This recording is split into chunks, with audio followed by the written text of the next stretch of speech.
And as the Russian invasion of Ukraine continues, the European Commission, as we just heard from Chris there, is proposing a ban on Russian oil imports, which would be the bloc's toughest move to isolate Russia.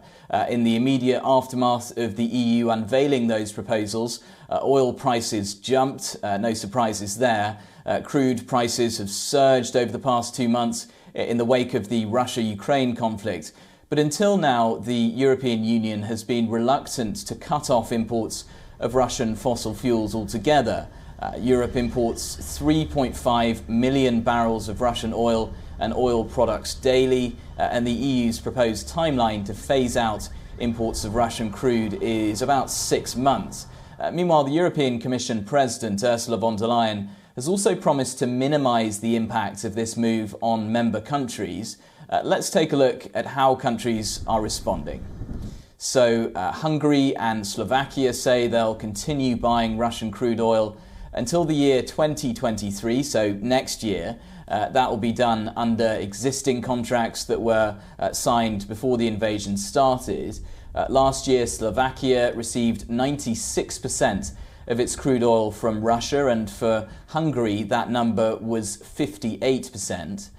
Meanwhile, the Czech Republic and Bulgaria are expected to seek an exemption from the EU's proposed embargo on Russian oil. The Czech Republic has been looking to increase the capacity of the TAL pipeline, which runs from Italy to Germany through Austria. However, the government in Prague has said it's making contingency plans for all scenarios, including one in which all supplies from Russia are cut off. Meanwhile, Bulgaria's only oil refinery, which is actually owned by Russia's Lukoil, is the dominant fuel provider in the Balkan country. Austria has ruled out sanctions on imports of oil and gas from Russia. And Croatia's Prime Minister reportedly told a recent EU summit in Brussels that the country had almost completely eliminated its dependence on Russian gas. Croatia has recently built a new terminal and is also looking to increase capacity at another one. The EU is also exploring banning Russian ships from all of its ports, but Cyprus has expressed its reservations, citing potential damage to its shipping sector. Meanwhile, Germany's economy minister has said that his country would back EU plans to ban Russian oil imports either immediately or ideally in a few months' time. Germany, of course, is Europe's biggest economy and had cut the share of Russian oil in its energy mix from 35% down to 12% before Russia decided to invade Ukraine. Meanwhile, Azerbaijan's envoy to the United Kingdom has said that the country could potentially increase its gas production and thereby contribute to strained European supply chains. Take a listen.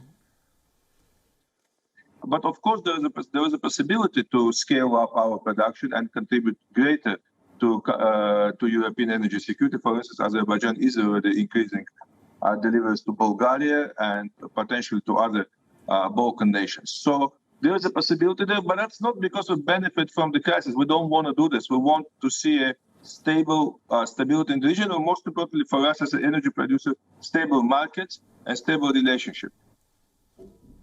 So with these proposals from the European Commission now in, there is going to be this really fierce debate, and any move will need the approval of all EU member states. The EU has also pledged to significantly increase its support to Ukraine's neighbouring country, Moldova.